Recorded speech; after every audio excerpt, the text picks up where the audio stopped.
Really interesting case out of all places, White Plains, New York. New ordinance requires a host of businesses in this Westchester County city to install surveillance cameras in their stores, but that's not all. The merchants have to install them and keep them running out of their own pocket, and then must, not can, must make those videos available to the police on demand. No warrants, no subpoenas, not even with specific suspects or crimes in mind.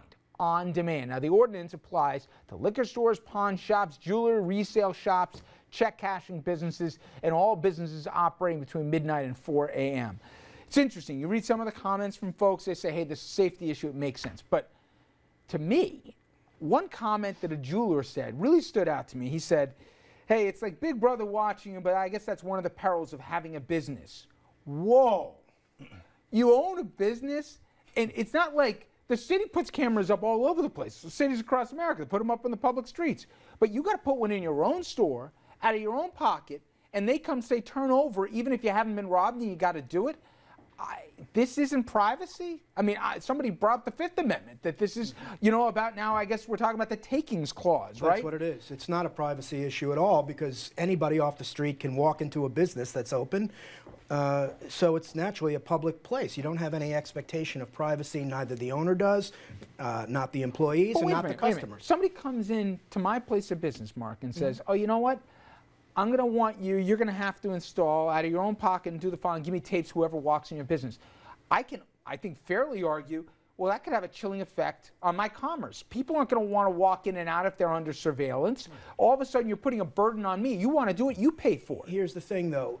Predominantly, this applies to heavily regulated industries that are licensed business, a pawn shop, liquor, things that you expect to be regulated. You don't have any natural right to engage in that business. But if I'm meeting my regulations, Mark, and I'm selling liquor to only people aged 21 and over, I keep an inventory or whatever else, who are they to say I'm going to come in and I want your tapes to see who's coming in and out of your store? You don't have any property interest, and we know this from the kinds of businesses we've sometimes represented in spats with New York City. You don't have any property interest in retaining the license or being in business. You have to comply with whatever reasonable restrictions they might impose upon you for being in that kind of regulated industry.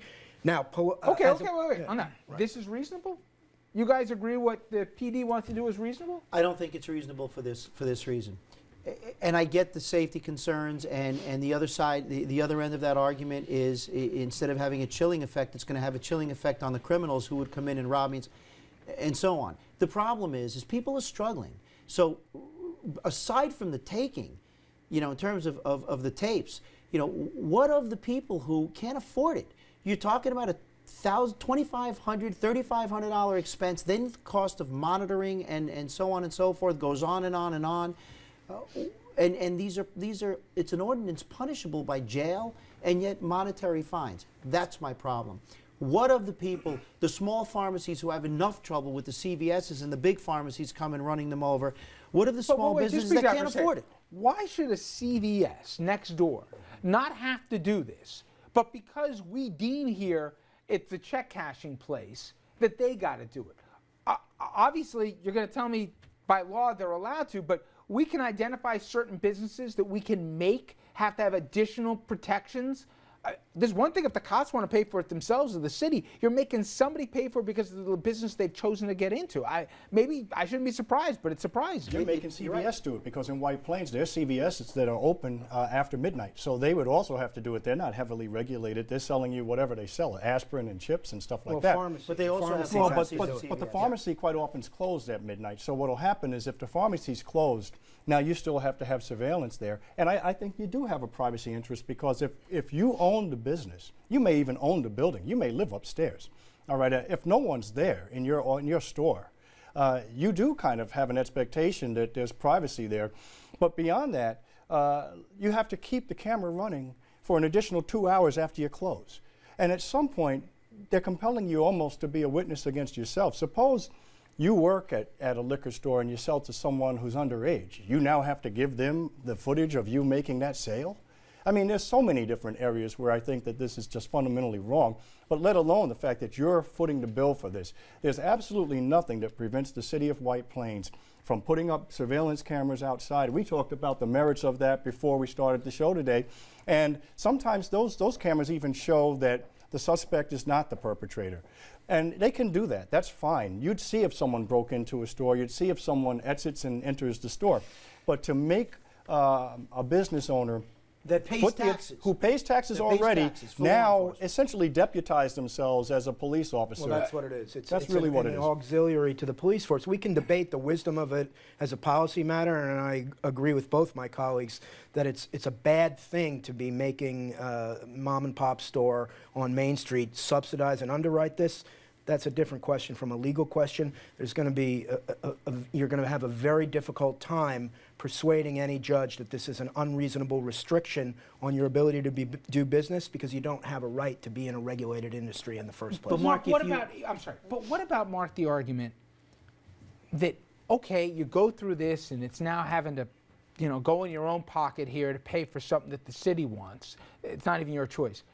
But why shouldn't the police at least have the burden to say, here's a warrant, okay? Produce the tapes, and here is a justifiable reason, as the court at least deems, for it. Let's say, I'm going to make up a hypothetical. Let me be clear, White Plains, hypothetical. The mayor and the police are having a bitter fight over unions, and they want to see if the mayor's been coming in getting a bottle of Jack every Tuesday, like clockwork. My point is, why should they have a right to my personal property, since I have to pay for it, at their beck and call? Well, again, they're making you pay for it is a different issue from having a Fourth Amendment expectation of privacy in the tapes. Well, how about access to something you're making me pay for? Again, who would have standing to bring the challenge? The businessman, yes, maybe he's suffering a financial injury, and you could resist the subpoena on the ground that it's burdensome, it's unduly expensive, it's not fair, all of those things. But on a privacy basis, nobody, the aggrieved person in your hypothetical would purportedly be the person who's buying, but he has no privacy expectation that his purchases of liquor are going to be protected. What's more sensitive is if they dig into CVS or the pharmacist's records and then get those. That's a different question. Under old notions of privacy, you waive your privacy Don't interest you in guys those see, records. though, how, and I get it, and I defer to you three more than myself, certainly, but bit by bit by bit, Well, there's no question about it. you get whatever. You can't even now go in to a liquor store without expecting that you're on camera, and even if you didn't do anything wrong, they can still look at you and, hey, you know what? By the way, you own the store, you're going to have to pay to provide the camera for this whole episode to be played out. It's But here's the thing, amazing Rich. what we now accept.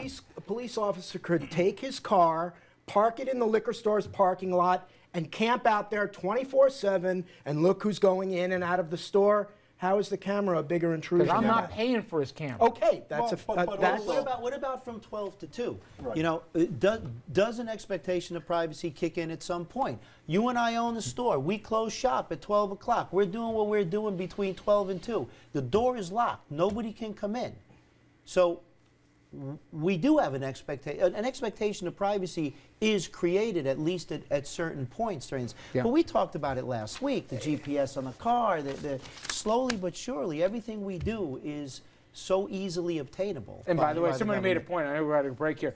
Not every police department is compelled to have dash cams, Right. but now you're mandating, if they want, that commercial businesses, they have to Well, basically they're just police themselves. shifting the cost onto Sure. the businessman. Here's a shocker. It's always about the money. All right, when we come back here, fascinating conversation from the Attorney General of the United States about when laws should or shouldn't necessarily be enforced here. We'll talk about that after this.